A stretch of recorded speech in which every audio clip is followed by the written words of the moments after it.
Congress party హయాంలో దేశంలో ఎలాంటి అభివృద్ధి కార్యక్రమాలు చోటు చేసుకోలేదని దేశ ప్రధానమంత్రి నరేంద్ర మోడీ ఆధ్వర్యంలో దేశంలో ఎన్నో అభివృద్ధి కార్యక్రమాలు చేపడుతుంటే కాంగ్రెస్ పార్టీ నాయకులు జీర్ణించుకోలేకపోతున్నారని బీజేపీ రాష్ట్ర కార్యవర్గ సభ్యులు నగరూరు రాఘవేంద్ర అన్నారు.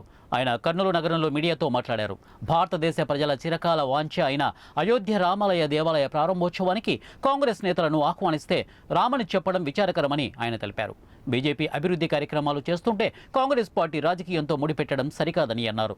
భారత పార్లమెంటు నూతన భవన ప్రారంభోత్సవానికి సైతం కాంగ్రెస్ నేతలు రాలేదని, అదేవిధంగా అయోధ్య దేవాలయానికి సైతం రామని చెప్పడం వారి విజ్ఞతకే వదిలేస్తున్నామని చెప్పారు. కాంగ్రెస్ పార్టీ నాయకులు ఎన్ని కుట్రలు చేసినా వచ్చే ఎన్నికల్లో బీజేపీ అధికారంలోకి వస్తుందని రాఘవేంద్ర తెలిపారు. కాంగ్రెస్ పార్టీ హయాంలోనే అయోధ్య రామాలయ నిర్మాణం చేపట్టి ఉంటే ఇప్పుడు బీజేపీకి అవకాశం ఉండేది కాదని అన్నారు. ఏం చేసినారు అసలు మీరు?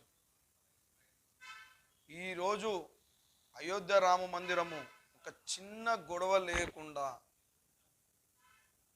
భారతదేశంలో ఎంతో అద్భుతంగా ప్రపంచమంతా గర్వించే విధంగా మనకి ఈరోజు రామ మందిర నిర్మాణం జరిగింది.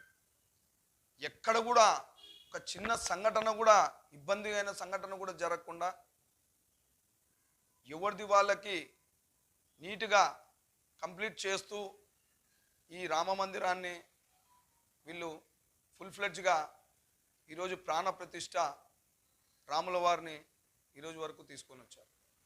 అసలు మీకు ఎందుకు ఇంత బాధ అని నేను తెలియజేసుకుంటున్నాను. ఒక 50 ఏళ్ళు 60 ఏళ్ళు పాలించినారు మీరు.